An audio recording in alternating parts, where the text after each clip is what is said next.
We have this headline every week. It just changes on which number headline it is, but it's Mayweather and McGregor.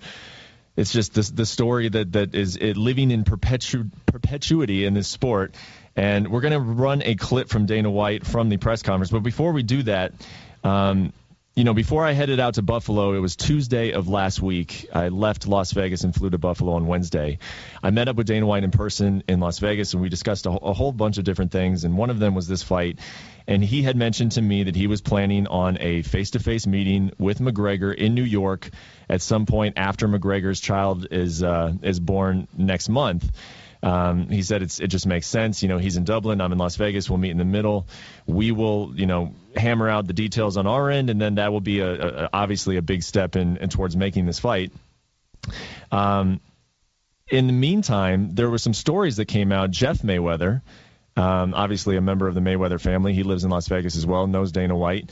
Bob Arum, promoter of Top Rank, longtime boxing promoter. Hopefully everybody knows who Bob Arum is. They came out and made some comments about, the UFC is looking for 80% of what Conor's making. Whatever Conor gets from this Floyd Mayweather fight, the UFC is going to take 80% of it. So I wanted to mention that because obviously it seems to be a point of contention for Dana White, who addressed it directly at the press conference. So Michael, if you got that audio, let's go ahead and play it. What I would like to clarify is all the bullshit about the 80-20 split. Jeff Mayweather, come on, Jeff. Me and Jeff go way back. Jeff, are you the spokesman now for Team Mayweather? And Bob Arum, you piece of you too. What do they know about this fight? You know what they know about this fight? Nothing.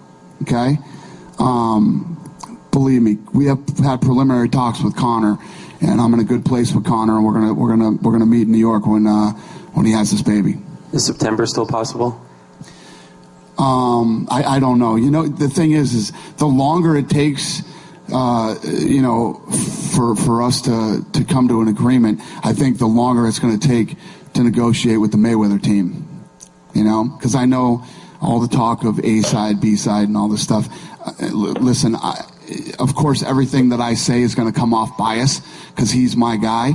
But you guys judge. Is Conor McGregor not a massive star? And is this not... this fight here, Floyd doesn't make this kind of money either without Conor. So Conor's just as important as Floyd when it comes to this fight. Would you have... Not to mention the fact that Conor's actually stepping in and boxing him and not saying, hey, let's fight in mixed martial arts. Luke, when you're talking about a fight between Mayweather and McGregor, we are dissecting any little comment that gets made about it, trying to find the pieces that mean something. You listen to Dana White's statement. What are the pieces that mean something to you out of that? Jesus. That it feels like some kind of inevitability that this is going to get made. He's talking about it as a not merely that, there's no, that this is not some kind of remote possibility, but rather that the train has left the tracks and that he is party to some of what's happening. It feels like Dana 2007, where he's taking shots at like boxing promoters for, perceived slights or challenges to his company or authority. I don't know. I mean, you might have a different take completely on this one. I don't know that I have a ton to glean from that other than, what I already mentioned. And then lastly, it's hard to get these deals done. I don't buy that Conor McGregor is the A side at all in this one. I know some people do, and they make some fairly decent arguments for it, but it ultimately is a weaker case. And, look, Conor McGregor is trying to be MMA's Floyd Mayweather. And if you look at how he has modeled himself and modeled his career, and even down to how he posts on social media, it is borrowing from Floyd in the most direct way. And if for no other reason, he would be the B side there. But for me, it's just that it's what I don't know that they're going to be able to get this fight done in 2017. That to me feels almost like a pipe dream at this point. Yeah. Yeah, that's essentially what I took from it as well. Is that, White is saying I don't need Jeff Mayweather and Bob Arum coming out and making these inflammatory statements that are getting picked up by fight blogs that could potentially get Conor McGregor or his side emotional before this even starts. You know, it's difficult. It's going to be difficult to hammer out. It was always going to be difficult to hammer out a deal of this magnitude. And the only saving factor that makes this fight even slightly possible is that there really could be that much money to go around. You know, that is really the only reason that this fight could happen, because if we're talking about even a slightly lower fight that does not generate, you know, the money that we are expecting this fight to, there's no way that a deal could be done. But when you have so much money, it makes negotiating, I guess, it makes it more difficult, but it also makes it easier, and that people can just be happy. You know, they can look at the numbers, they can look at figures and say, okay, I can live with that figure. But yeah, I listen to this and I think, okay, he's got to meet with McGregor. They still have to hammer out some details on their end. Then they have to go to the Mayweather side. You know, there were news reports out not that long ago that said this fight was going to happen in June. And now we're looking at, you know, McGregor saying the fight is close. It could happen in September. Just based on, you know, these comments, I agree with you 100%. 2017 going to be very difficult. And I've asked this question to some other co-hosts on this podcast. You think Conor McGregor is okay sitting out an entire year in the middle of his prime? And are you okay with that? I mean, of course, you would love to see him fight, but what do you think about Conor McGregor taking a year off at this point in his career? You know, I mean, I've been so wrong about Conor so many times that, like, my prescription for what he should do is, I mean, this could be the least relevant thing you've ever asked any guest on this podcast ever. I will nevertheless try, in hindsight, in terms of getting things wrong, so maybe I can get this one right. No, I don't like him sitting out of prime, but I think that he probably feels like, you know, if there's this, you know, light at the end of the tunnel, if there's this, God, I hate to use the Irish phrase, if this pot of gold at the end of the rainbow. Oh, man. Yeah, you know, really going there. No, but you know what I mean? Like, if this is going to pay off in some kind of gigantic career-altering way, then it is something that is not only that you could wait for, but you absolutely should wait for. But if I were him, I would have some kind of, like, I don't know about a drop-dead date, but some kind of idea in mind about when this is no longer worth it, what the financial terms of it would have to be. Because remember, what could be the worst possible scenario? He waits for all this to happen. Waits much longer than he wanted to. He does, let's say, I mean, he's going to get paid well no matter what, but maybe it's a little bit less. And then he goes in there, let's say he just gets absolutely obliterated, which is not impossible at all. And then he becomes, I don't think he'll turn into a laughingstock. I think he'll find a way to turn the media narrative in at least a reasonably positive way. But none of those would be awesome.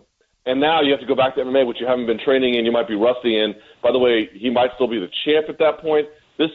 All these things are just gambles that will work out provided certain events take place on the schedule or calendar that they are supposed to. The more that gets delayed, the more all the various variables here, the problems associated with them, begin to compound each other. Mm-hmm. And so I don't know what that drop-dead date is for him. I don't know what that looks like. But if I were him, I would have a plan in mind. And at some point, believe it or not, I would have to say, and it may be a while, but at some point you can't wait forever on Floyd. You've got to keep your career moving. I know that's probably not what he doesn't what he want to do, but he might have to. Yeah, and the last thing on this, and we'll just say it in general, when we look back on McGregor's career, and I know that this is an impossible question to answer, Luke, but do you think that we'll look at him as a guy who fought the best of his era? We don't necessarily look at that as Floyd, or we don't look at it as in the sense of Floyd fought the best of his era at the right times. You know, he definitely picked and chose. And you say that McGregor is trying to be the Floyd of MMA, and it seems like he is well on his way. He has all of the leverage to pick any fight that he wants within his respective sport. Will we look back and say, of course we'll say he was great and that he accomplished things and he changed the face of the game, but will we say that, man, he fought all of the guys that I wanted him to fight? Do you think that'll happen with Conor? Hard to say, like you mentioned before, but I can see a scenario very, very easily where we don't. He already has, I mean, to mention barring from Floyd, he already has this idea, like, about matchmaking that is antithetical to how UFC had run itself. And he did it for a number of reasons, self-aggrandizement being chief among them. But I've had this debate with folks, like, what is harder, to jump around and take tough fights, against popular guys? Some of them might be very, very good.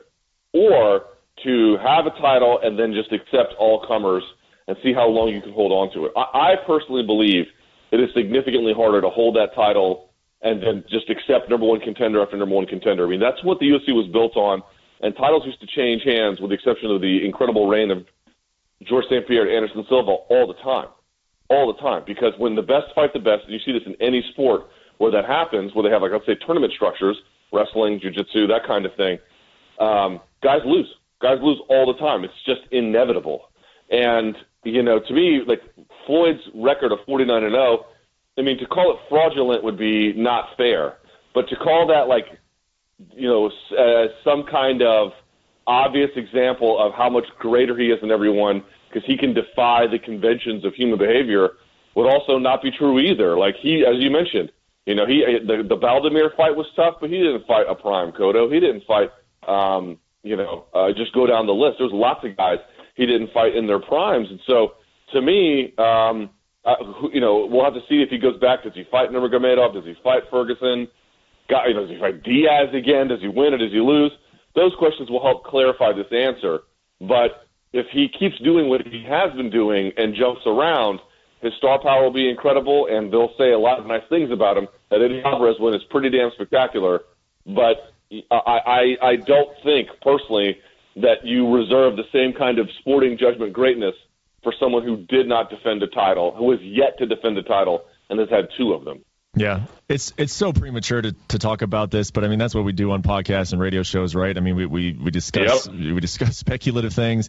It will be so disappointing if that is the case, because I do look at Conor McGregor as an amazing talent, and I don't think that we've seen, you know, the peak of that talent by any means, you know, and I think that he hasn't been in. Well, I guess that there are fights out there that would push that talent, you know, just as the Diaz rematch did, and he stepped up to the plate and he was remarkable in that fight. I think that there are other fights out there, of course, and they're obvious ones that would push his talent to another level, and I hope that we get to see that, because that's what's great about combat sports is when you have an amazing talent and it reaches its full potential when it's pushed, you know, in a violent environment of a fight, you know, and we've seen that in McGregor in the Diaz rematch, and I would love to see it again. So hopefully it happens. All right.